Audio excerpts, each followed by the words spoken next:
Hey everybody, welcome back to Video Game Esoteric and our continuing series, the Unported playlist, where I take a look at my favorite unported arcade games of all time. And we're right in the middle of Unported Hall of Fame, where I take a look back at some of my earliest videos and my favorite games that we talked about on this series. And if you can't tell already, we're revisiting Kenju, the unreleased fighting game for the Atomiswave that has now been made to work for Dreamcast. Before we get too far involved, do me a huge favor, go down below, hit like and subscribe, that notification bell definitely helps us out. And if you feel so inclined and want to support the channel, we got a Patreon link down below as well. But I covered this game all the way back in 2020 when I was sent the ROM for it from a collector right around the time that it was going to be released to the public. And it has not gotten any less fun since then. It's so unfortunate that this game was cancelled. I would say it feels about 95% complete, but it basically feels like Project Justice or Rival Schools, except maybe a little less ridiculous.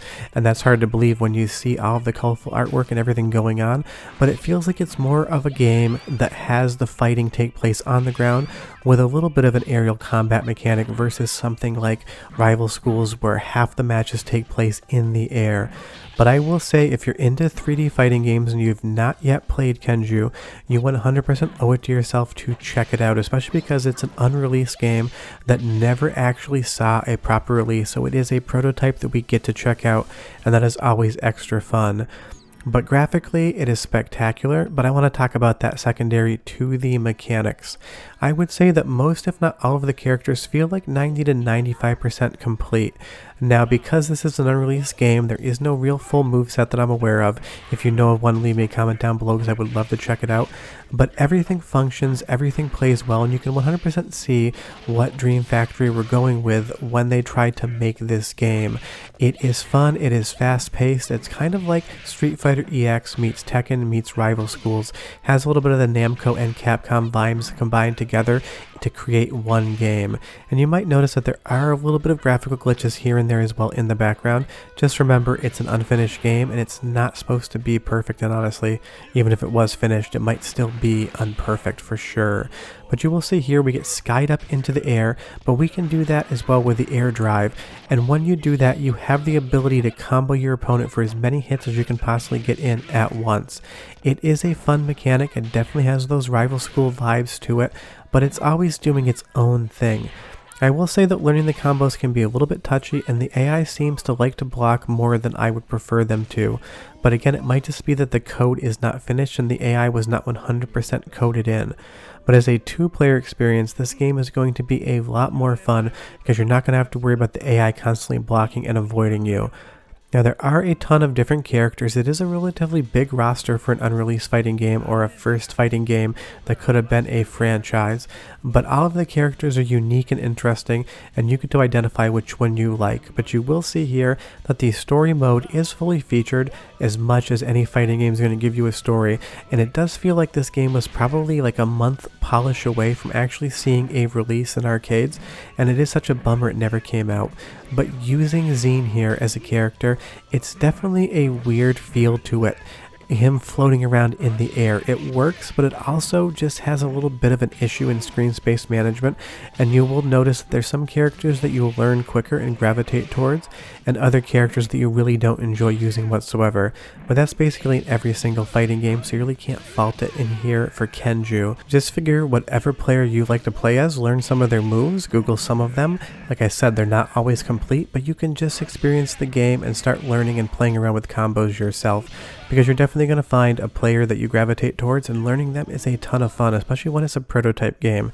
It is rare that prototypes leak, and it's even rarer when they're as complete as Kenju. There's other fighting game prototypes that you can play, but I would say, as far as all the unreleased games I've played, Kenju feels like it might be one of the most well finished. And I will also say this game has an absolutely fire soundtrack, so go ahead and listen for like 45 seconds, and I'll be right back. But enjoy!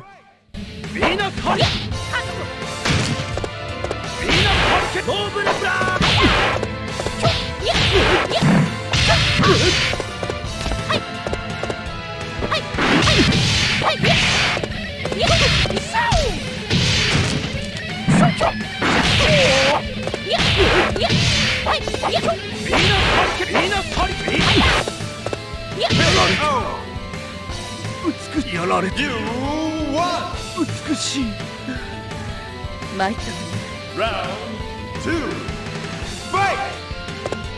やっ やっ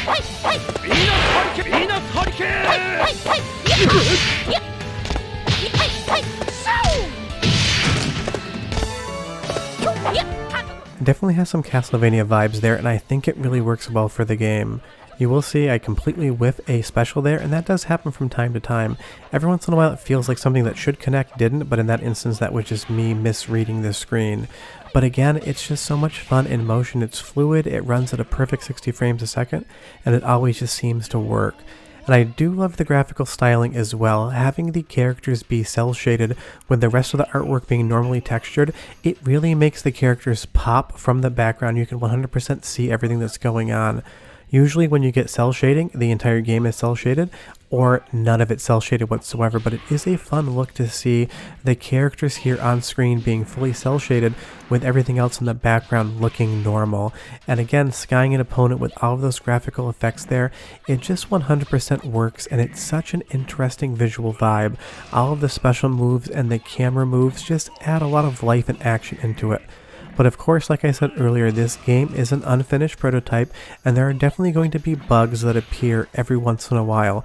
And one of the funniest ones, one that I actually like and gives the game a little bit more of a dimension, is that sometimes when the camera spins around, it's going to break the camera completely. Go ahead and take a look here. We're going to get spun around, and then all of a sudden the camera is going to get stuck at like a 35-degree angle from where it should be. And actually you can play the game from this angle, and it is a really intriguing look. But if you notice that every once in a while the game will just basically get the camera in the wrong spot and lock it off, and that is why some of those throws can create bugs in a situation where the camera just completely misbehaves.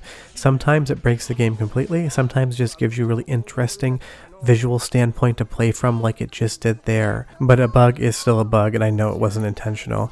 Now, the fun thing about this game is there's just so much story going on. Not a lot of it makes a ton of sense, but it seems like the story was a very big deal for Kenju.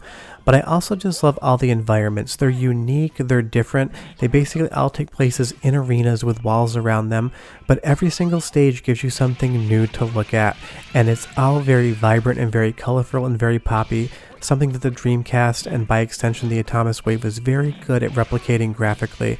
I just love all the colors, and even in the cel shading, all of the pseudo shadows on your models, that dude's abs look like they're basically stopping the sun and creating hard shadows over them, and it just does work. Although I will say, as a character, Sasuke here just is not my jam. I always lose when I am playing as him. But again, one last taste of the soundtrack, because I think it is absolutely incredible, one of the best soundtracks on Atomiswave.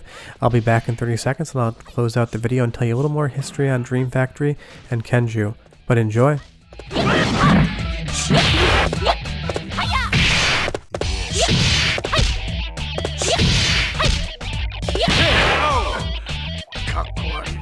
You won! Perfect!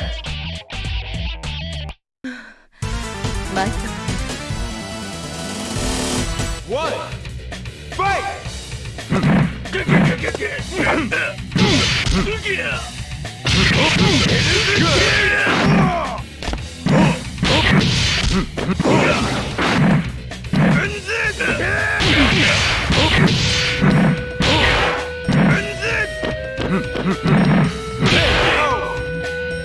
I do love Kenju's soundtrack, and I love that each stage's music 100% fits the visual vibe going on, with this level having a little bit of an Egyptian flair. But the best thing about Kenju is the fact that you can actually play it. Not every single prototype known to exist gets leaked out or dumped out to the public. I've released a few prototypes on the channel, but I can't find them every single day, and it was as likely that a game like this would stay in a private collector's hands as it was that it would see the light of day for you all to play. And I'm always celebrating and always excited when something like that happens, because that's the thing about a game like this. It was not guaranteed that you would ever get to experience it. It could have sat in somebody's closet, taken out when friends came over to play, and just said, this game only exists here. But you can play it today, you can emulate it on Atomiswave, you can play it on Dreamcast hardware, and you can enjoy it, and that is spectacular. And it is such a disappointment that this game never got an official release, because it 100% deserved it, and that is why it's on Unported Hall of Fame. I love the game, it's got a great graphical style, it's on one of my favorite arcade platforms of all time, and it is a prototype. Short of that, leave me a comment down below and tell me if you ever played Kenju, because I would be curious, and I'll see you guys next time. Bye bye.